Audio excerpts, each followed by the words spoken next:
고난 가운데 기뻐할 수 있는 이유, 오늘 이 베드로전서 1장 우리 3절에서 12절까지의 이 말씀을 통하여 고난 가운데 우리가 기뻐할 수 있는 이유라는 말씀으로 말씀 나누겠습니다.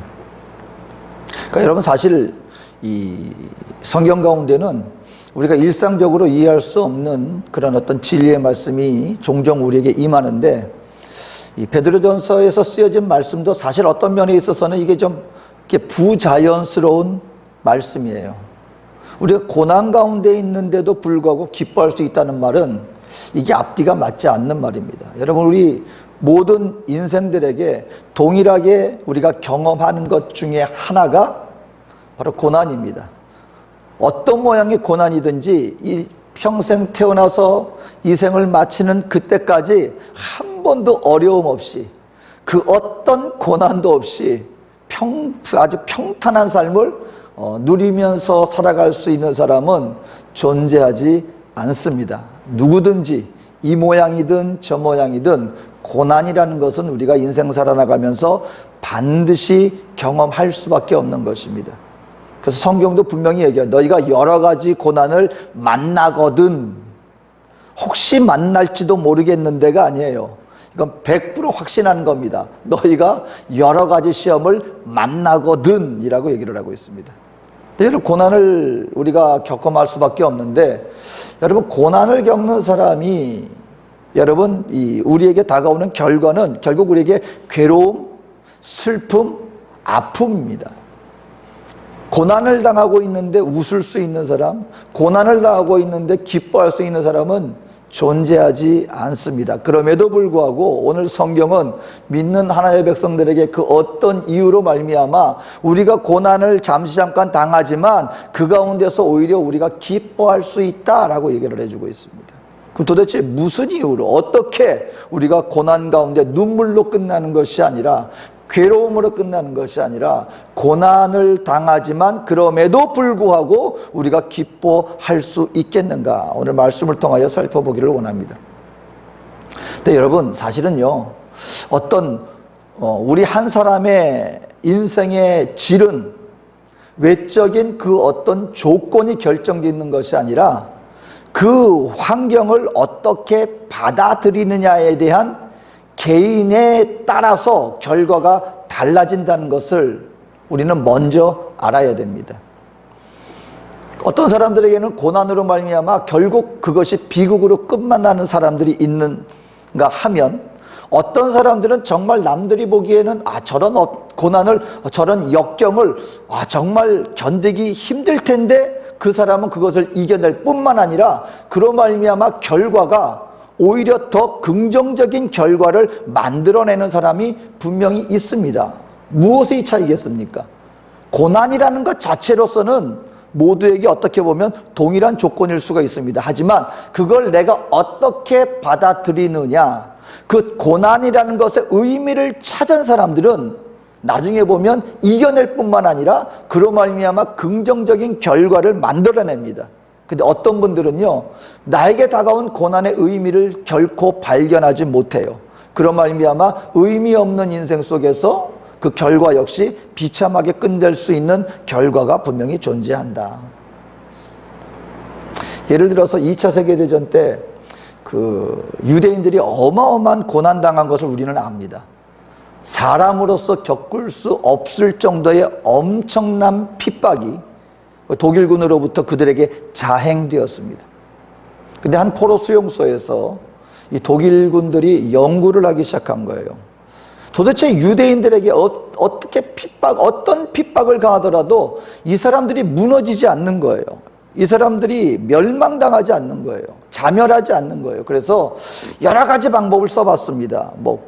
고문도 가해보고 엄청난 노동을 그들에게 시켜보기도 하고, 그런데 그들에게 역경이 강하면 강할수록 오히려 그들의 마음가짐은 더 강해지면서 더 똘똘 뭉치더라는 것입니다.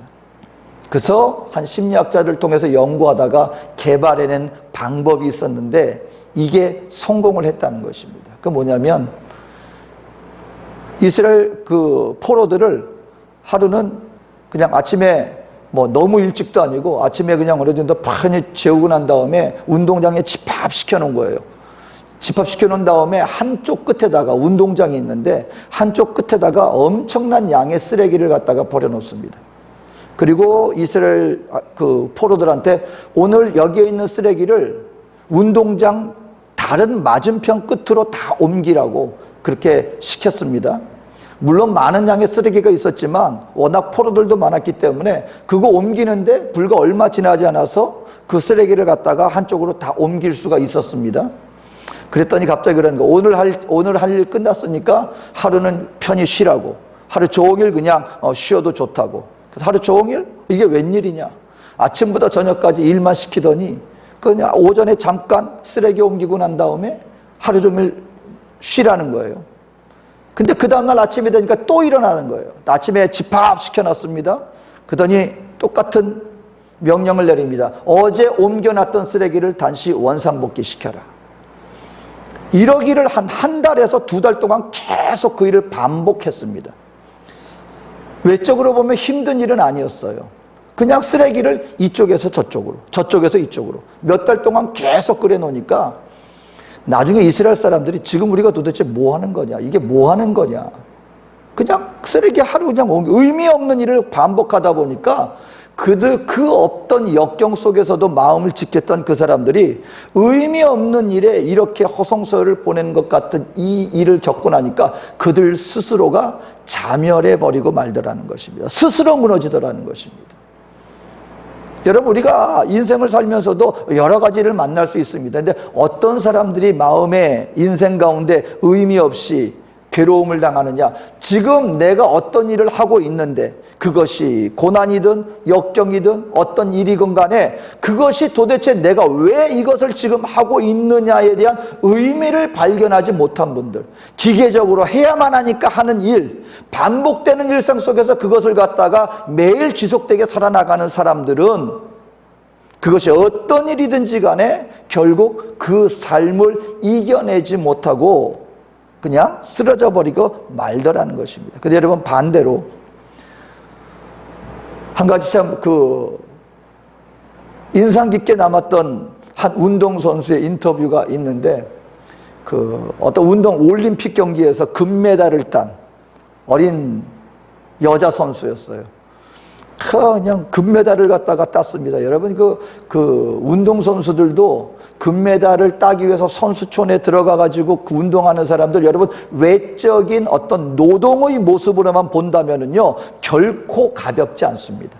아침부터 일찍 일어나서 내가 몸이 아프든 아프지 않든 계속해서 꾸준하게 그 어떤 금메달을 얻겠다고 해서 그들이 쏟아붓는 그 노동의 양은 결코 이 땅 가운데서 어떤 힘들게 노동하는 것과 비교해서 결코 못하지 않습니다.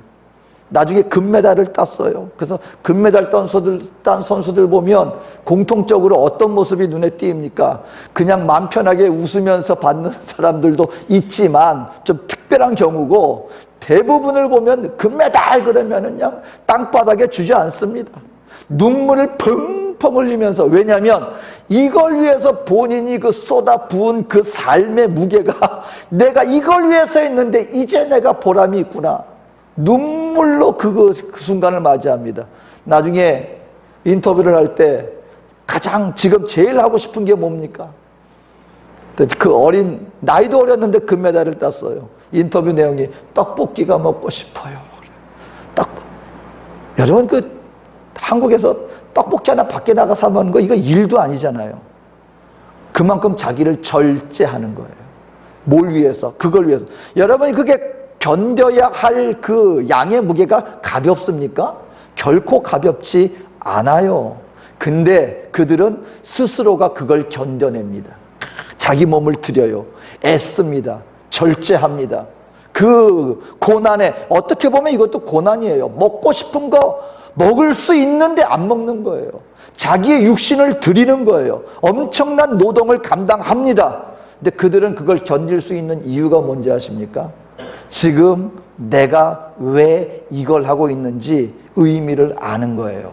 금메달을 위해서, 그걸 위해서 어려움과 고난을 극복해내는 겁니다. 오늘 저와 여러분들도 성경은 분명히 말합니다. 베드로전서에 여러 번 이 모든 것의 이 고난에 대해서 얘기하고 있거든요. 제가 말씀드리지만 지금 이 서신을 받고 있는 이 성도들은 평안함 속에서 우리 신앙생활하고 있는 그 그리스도인들이 아니에요.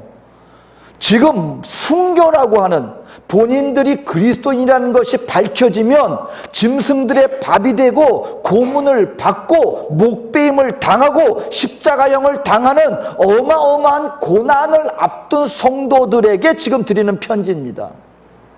그러니까 이거 전제하고 있는 것은 무엇입니까? 그들이 맞닥뜨리고 있는 고난은 그냥 살다가 보니 어떻게 하다 보니 다가오는 그런 우연한 아니면 사고와 같은 고난이 아니라 분명한 목적이 있는 고난이에요. 믿음을 지킬 가운데 당하는 고난이라는 것을 배경으로 하고 있습니다. 예수 안 믿는다고 하면 이렇게 고난 당할 이유가 없는 거예요. 나 예수 안 믿습니다. 사람들 앞에 나가서, 사회에 나가서 내가 속으로 믿을지언정 나 예수 안 믿어요, 이 한마디 하면 그들은 이 모든 고난으로부터 얼마든지 자유로울 수 있는데도 불구하고 그들이 지금 고난을 자초한 겁니다. 무엇을 위해서? 믿음을 지키기 위해서. 무엇을 향한 믿음입니까? 예수 그리스도는 나의 왕이시요 나의 구원자시고 예수 그리스도가 죽으심으로 말미암아 내가 구원받았습니다 하는 이 믿음의 신앙 고백, 이걸 지키기 위한 고난이라는 것입니다.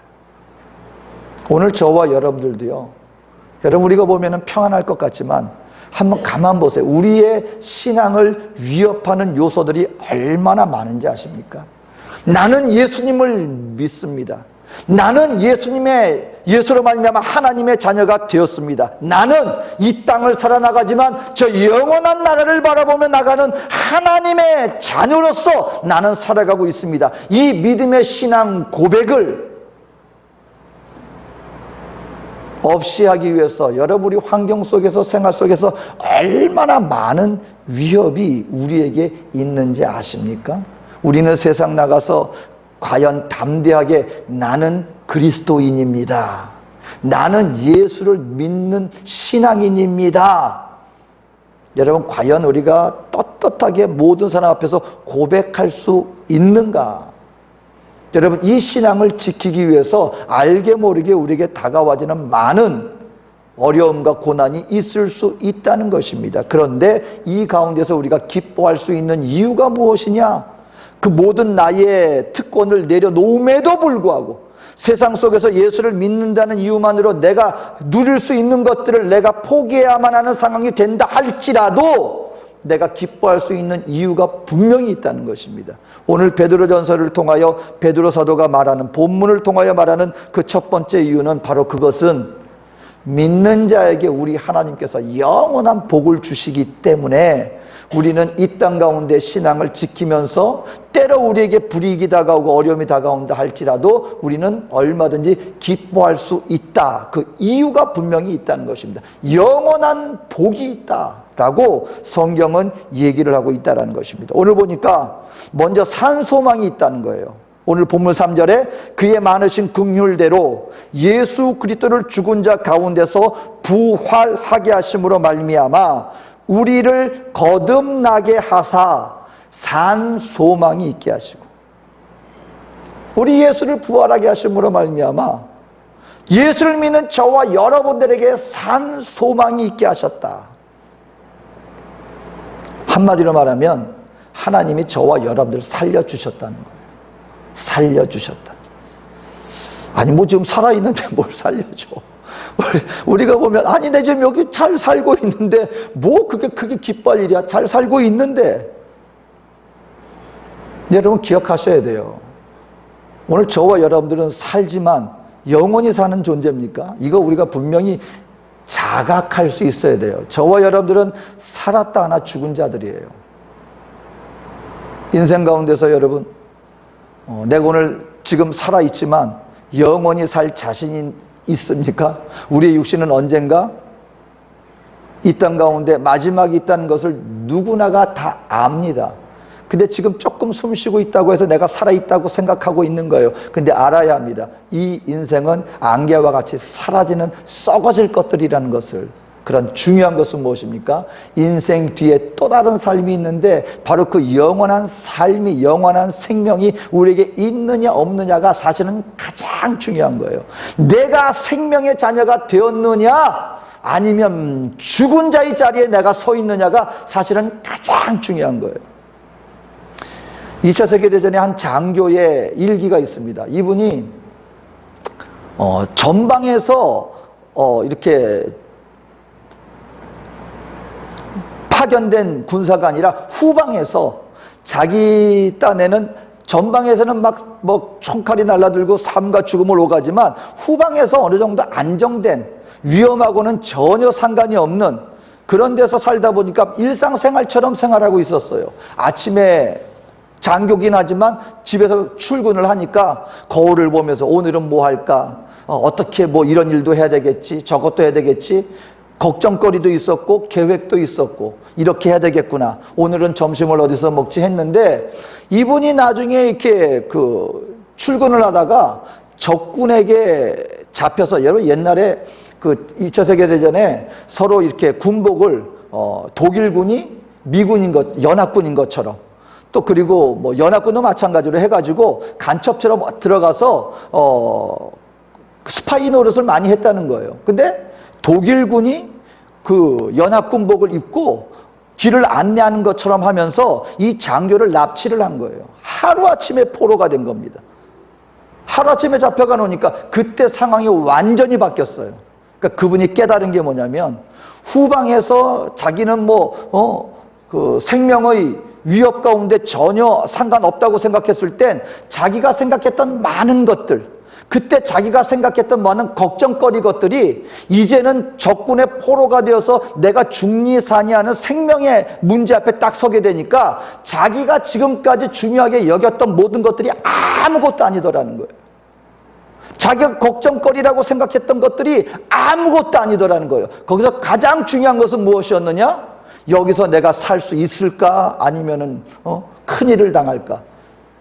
오늘 저와 여러분들도 인생 가면서 오늘 내가 해야 될 많은 일들도 있습니다. 생활 속에서 우리가 잡아야 할 많은 것들도 있습니다. 삶의 우선순위가 있습니다. 근데 여러분, 오늘 주님은 우리들에게 가장 중요한 것을 말씀하는 것이 무엇이냐면 우리들에게 가장 중요한 것은 생명의 문제라는 거예요.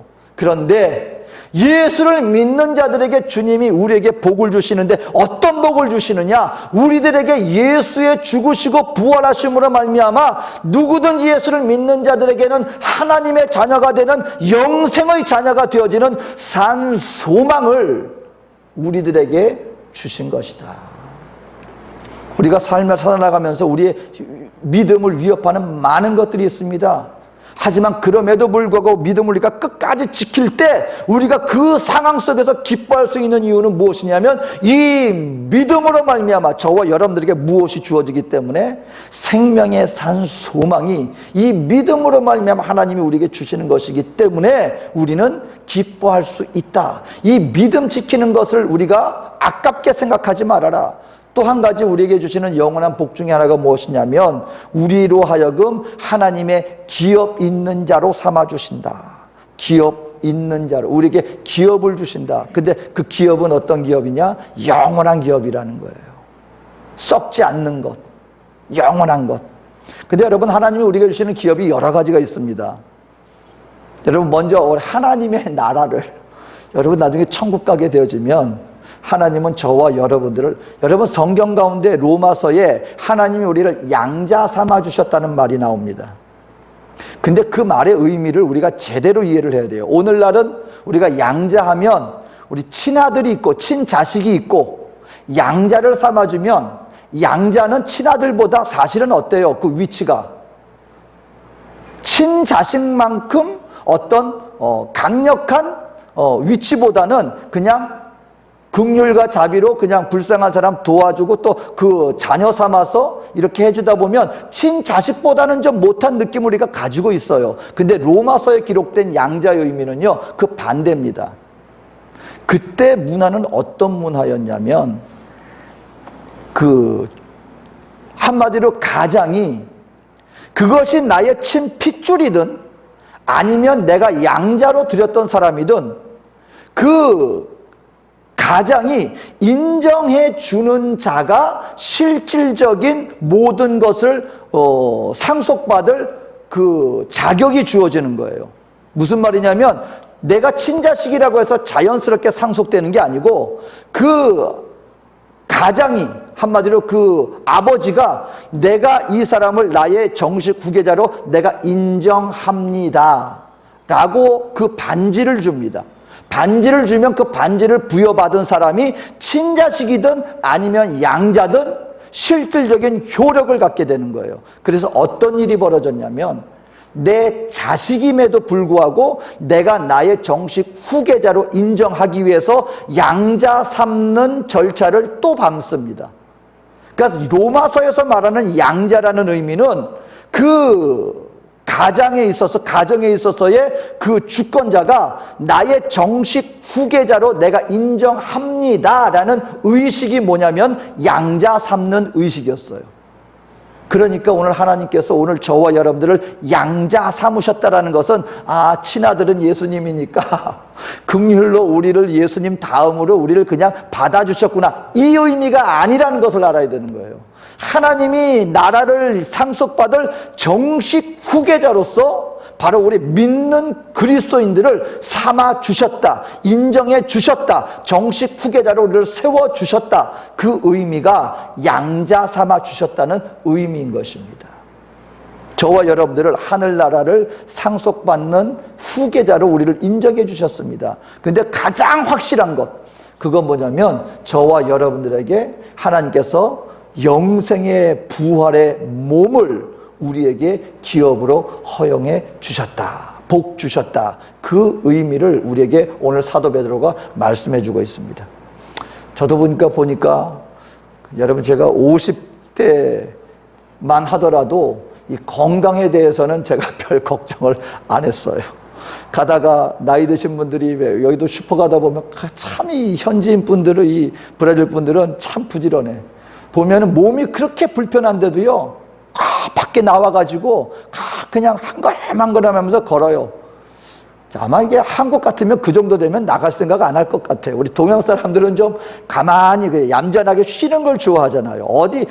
몸이 이런데 내가 어딜 나가? 막 그럴 것 같은데, 여기 현지인 분들은 그런 거 안 하고 어쨌든 몸이 불편한데도 그냥 이러고서 뭐 끌고 오고 다녀요. 저는요, 나하고는 상관없는 모습이라고 생각했어요. 근데 나중에 보니까 제가 몇 번 그 경험을 당하고 나니까 2번 쇼크 와가지고서는 저기 할 뻔하고, 음식 한번 잘못 먹고서는 내가 그 난리를 치고 나니까, 우리의 육신이라는 게 여러분 얼마나 연약한지를 저는 이제 정말 처절하게 깨닫습니다. 우리의 육신은 여러분 후패합니다. 여러분 이걸 갖다가 우리가 이상하게 생각할 것도 없고, 이 땅에선 자연스러운 거예요. 나이가 들면 우리 육신은 고장나게 돼 있어. 혹시라도 내 몸이 불편하게 되어지면은요, 여러분 그걸 이상하게 생각하지 마시고, 이 땅에서 우리의 육신은 후패해요. 그런데 여러분 불편하잖아요. 우리에게 소망은 무엇이냐면, 하나님께서 저와 여러분들에게 영원한 기업을 주셨는데, 그 축복 중에 하나가 뭐냐면, 저와 여러분들은 완전한 몸으로 부활할 자임을 믿게 되시기를 주의 이름으로 축원드립니다. 조금만 참으세요. 불편하더라도 조금만 참으세요. 내가 지금 약간 불편하지만, 내가 지금 약간 조금만 혈압이 올라가도 몸에서 이상을 느끼는 게 있을 수 있지만, 이것은 잠깐 있다가 완전한 몸으로 우리는 부활하게 된다. 이것이 무엇입니까? 하나님이 믿는 자에게 약속해 주신 하나님의 앞에서의 저와 여러분들에게 주시는 상급이다. 산 소망을 주시고 우리에게 기업을 주시는데, 어떤 기업입니까? 영원한 기업을 우리에게 베풀어 주신다. 그래서 우리는 기뻐할 수 있다. 두 번째, 우리가 왜 기뻐할 수 있느냐? 그것은 다시 오실 예수님이 우리에게 주실 상급 때문에 그렇다라는 것을 알아야 한다라는 것입니다. 오늘 본문 1장 7절에 보니까 너희 믿음이 확실함은 불로 연단하여도 없어질 금보다 더 귀하다. 그리고 예수님 나타나실 그때의 존귀와 영광으로 우리를 세워주실 것이다. 사랑하는 성도 여러분, 우리 믿는 하나님의 백성들에게 정말 여러분들에게 부탁드립니다. 사람 앞에서 신앙생활하지 마세요. 사람 앞에 인정받을 걸 여러분 기대하고 하지 말게 되시기를 주의 이름으로 축원드립니다. 왜냐하면 우리는 영향을 받을 수밖에 없어요. 누구 앞에? 사람의 시선 앞에. 체면이라는 거 있잖아요. 체면. 그래서 여러분, 우리가 가장 마음 상할 때가 언제인지 아십니까? 사실은요, 어려움 당하고 그럴 때보다도 사람들 앞에 무시당한다고 생각할 때 우리는 견딜 수가 없어요. 뭐가 상한다 그래요? 존심이 상해요. 자존심이 상해요. 근데 예수를 믿는 믿음의 백성들 앞에 저와 여러분들에게 분명히 말씀드립니다. 여러분, 사람 앞에 하는 거 그거 잠깐이에요. 하지만 하나님 앞에 우리 살아가자는 거예요. 왜냐하면 하나님 앞에 우리가 섰을 때 하나님 앞에 인정받는 믿음을 끝까지 우리가 증거하며 나가면 누가 우리를 존귀하게 세워주신다? 여러분, 영원이란 시간, 여러분 한번 우리 계산해 보자고요. 우리가 살면 얼마나 살겠어요?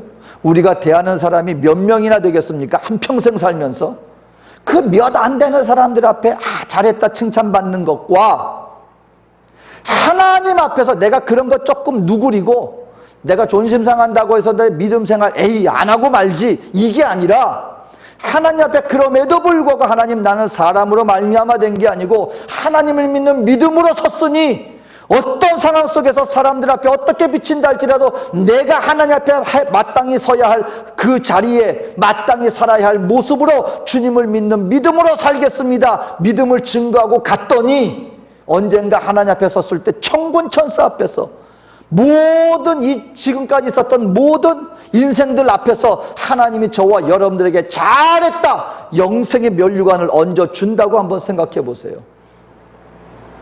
여러분, 그것은 영원입니다. 영원. 그래서 여러분, 때로 우리가 하나님 억울합니다. 눈물 흘리는 것도 괜찮아요. 하나님, 내가 이렇게 살았는데 뭡니까 이게? 누구는 하는 것마다 형통된다고 하는데 왜 나는 내가 기대하는 만큼 내가 하나님을 열심히 섬긴다고 하는데 왜 사람들 앞에서 뭔가 이렇게 막힌 것 같은 모습 속에 나는 견디면서 살아야 합니까? 때로는 우리 마음속에서 답답한 마음이 있어도 괜찮아요.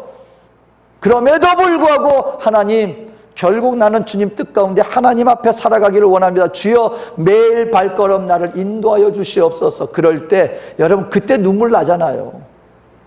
그 어떤 눈물, 하늘나라에서 주님이 그래요. 내가 너희 눈에 흘린 눈물을 내가 닦아주겠다. 여러분, 그냥 인생 살다가 내 뜻대로 하다가 안 돼서 에이씨 하는 그런 눈물 말고 하나님 섬기다가 내가 저 변신하다가 믿음 때문에 주님은 그걸 어떻게 여긴다? 금보다 더 귀하다. 네가 가지고 있는 믿음이 금보다 더 귀하다. 그리고 그리스도 나타나실 때에 눈물을 탁 닦아주시고 황금 면류관 받자. 그날 우리는 뭐라고 말할 수 있습니까? 잘했구나. 내 인생 잘 살았구나. 왜 그렇습니까? 믿음을 끝까지 지킬 때 예수 그리스도 나타나실 그때 우리에게 뭘 주신다? 상급을 주신다. 그리고 마지막으로 우리가 끝까지 지킬 수 있는, 믿음 가운데 기뻐할 수 있는 이유는 오늘 이 시간도 복음 전하는 자들을 통하여 우리에게 복음을 증거해 주시고 역사해 주시는 성령님이 계시기 때문에 그렇습니다. 여러분, 제가 약간 좀 초창기 같은 그런 어떤 메시지인지 모르겠는데 다시 한번 여러분들에게 이 말씀을 꼭 드리고 싶어요. 여러분, 성령 받으십시오. 성령 받으십시오.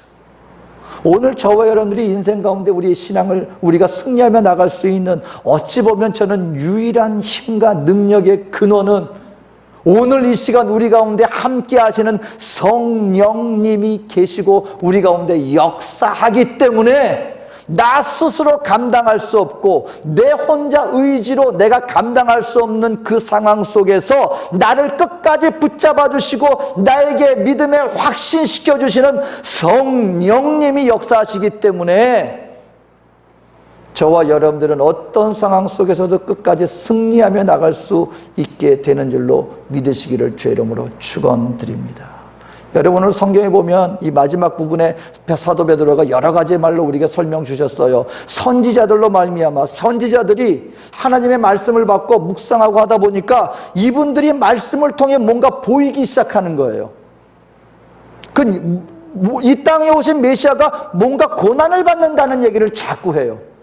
근데 그 고난으로 끝나는 게 아니라 그 다음에 영광이 임한다는 것을 또 말해주고 있어요. 그러니까 두 가지 모습. 이 땅에 이 메시아가 오시는데 그분이 어떤 이유로 말미암아 고난을 당하네? 하지만 고난으로 끝나지 않고 영광으로 말미암아 하나님 앞에 존귀하게 여김을 받는구나. 근데 이 부분에 대해서는 아직 확실치 않았어요. 근데 오늘 저와 여러분들에게 복음 전하는 저와 여러분들에게 지금 그 예수의 고난 받으시고 그 영광은 언제냐면 예수 재림을 얘기하는 거예요. 감람산의 영광 중에 임하실 그 우리의 메시아, 다시 오실 예수님. 그럼 우리 교회에 대해서는 아직까지 모르는 거예요. 왜냐하면 성경이 말합니다. 여러분, 교회는 비밀이었어요. 하나님이 창세전부터 놀라운 비밀을 감춰 놓으셨는데 오늘 이 시대에 나와서 그것이 나타나졌거든요. 그게 바로 저와 여러분들입니다. 교회입니다. 교회를 통하여 그 고난 속에서도 성령으로 말미암아 믿음을 지키고 영광 중에 오실 그 주님을 맞이할 믿음의 백성들, 구원의 백성들, 이것이 얼마나 귀했던지 나중에 보니까요, 천사들도 이것을 알고 싶어 했대요. 여러분, 천사들은 영적인 존재들입니다. 지금 우리는 천사들은 하나님의 아주 영화로운 피조물이에요. 근데 그 천사들조차 관심을 갖고 알기를 원하는 그 구원의 복음이 성령으로 말미암아 오늘 저와 여러분들에게 복음 전하는 자들을 통하여 증거되고 있다. 이것이 금보다 귀하다. 그러니까 사랑하는 성도 여러분, 오늘 저와 여러분들이 믿음을 지키는 것이 그만큼 중요하다.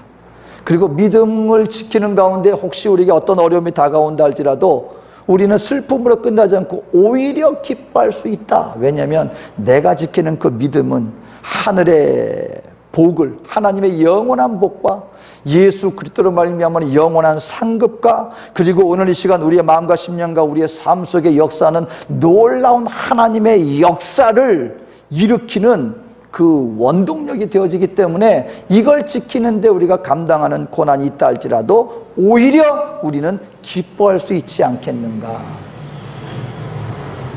저는 그 파스칼의 이 말이 참 마음에 와닿습니다. 파스칼이 이런 말을 했습니다. 침몰당하지 않는다는 확신만 있다면, 그 침몰당하지 않는다는 보장만 있다면 폭풍 속에 흔들리는 배 안에 있는 것은 오히려 기쁜 일이 아니겠는가. 여러분, 우리가 비행기 탈 때 조금 흔들리면 왜 불안합니까? 혹시. 근데 만약에 이게 절대 100% 안 떨어져요. 이게 그냥 놀이동산의 그냥 비행기예요. 여러분, 롤러코스터하고 비행기 난기류하고 비교할 수 있습니까? 안 그래요. 아무리 난기류가 있다 할지라도 우리가 놀이동산에 그 롤러코스터만큼 떨어지고 올라가지는 않아요. 근데 희한해요. 비행기에서는 울고짖고 난리치는데 롤러코스터 놀이동산에서는 웃으면서 소리치면서 와 그러고 끝나요. 이유는 하나입니다. 놀이동산의 롤러코스터는 절대로 사고가 안 난다는 확신이 있기 때문에. 근데 비행기에서는 혹시나 하는 그 두려움 때문에, 불확실성 때문에 오늘 저와 여러분들 주 안에서 이 확신을 갖게 되시기를 주의 이름으로 축원합니다. 이 하나님이 저와 여러분들을 믿는 자를 끝까지 지켜주십니다. 그렇다면 삶 속에 조금 흔들리는 고난의 순간이 있다고 해서 우리는 눈물 흘리지 않고 오히려 그 안에서 즐길 수가 있을 것이다. 이 소망을 품고 우리 고난을 기쁨으로 이겨나가는 우리 저와 여러분 되어주시기를 주의 이름으로 축원드립니다. 기도하겠습니다. 사랑해 주신 아버지 하나님, 오늘 주님 앞에 나왔습니다. 어떤 상황 속에서도 믿는 자가 되게 하여 주시옵소서. 그 어떤 것과도 우리의 믿음을, 우리의 신앙을 바꾸는 일이 없도록 세상에 틈타지 않고 항상 믿음을 지킴으로 주님의 구원의 복과 예수의 상급과 성령 충만의 역사하심의 은혜 가운데 항상 거하는 약속받은 믿음의 구원의 백성 모두가 되게 하여 주시옵소서. 감사드리며 예수님의 이름으로 기도합니다. 아멘.